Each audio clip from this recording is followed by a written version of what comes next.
Now it's about time for us to take a quick trip down memory lane.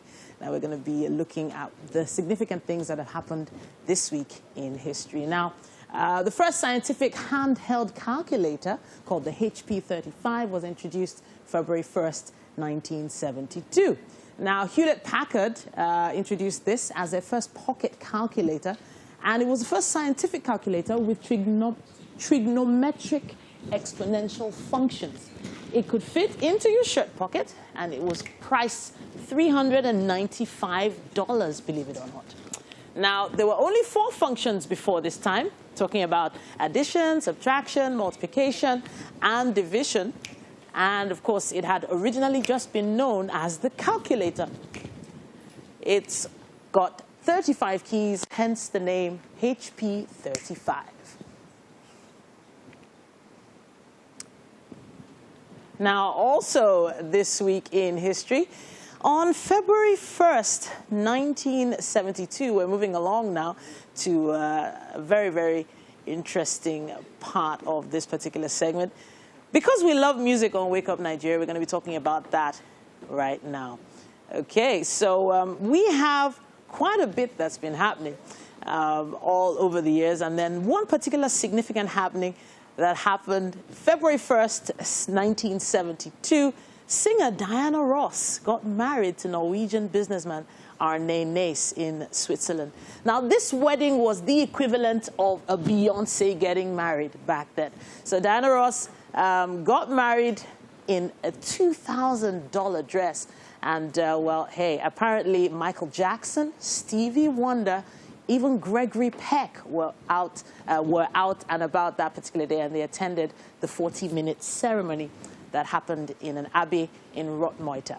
Now, the former Supreme singer wore a white wedding gown and trailing veil that was worth about $12,000 in handmade Belgian lace. Now, she rose to fame as the lead singer of the vocal group The Supremes, who became Motown's most successful act during the 1960s and one of the best-selling girl groups of all time. They remain the best-charting female group in U.S. history, with a total of 12 #1 hit singles on the U.S. Billboard chart. What were you going through? Oh, it was just, as I said, the equivalent of a Beyonce getting married. That was how huge that wedding was. And that song she was singing just now was making reference to when Marvin Gaye passed away.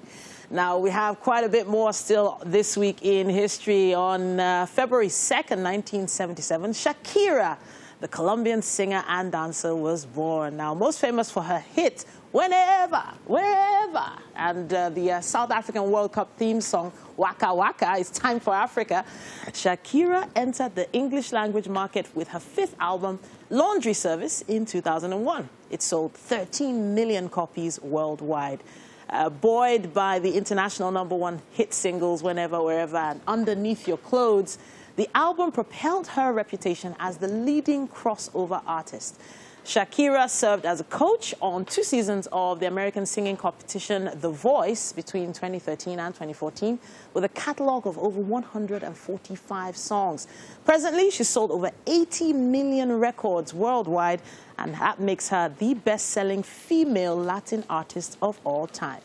3 Grammys, 12 Latin Grammy Awards, 4 MTV Music Awards, 7 Billboard Music Awards, 39 Billboard Latin Music Awards, 6 Guinness World Records, and a star on the Hollywood Walk of Fame. Yeah, she deserves to be on this particular segment.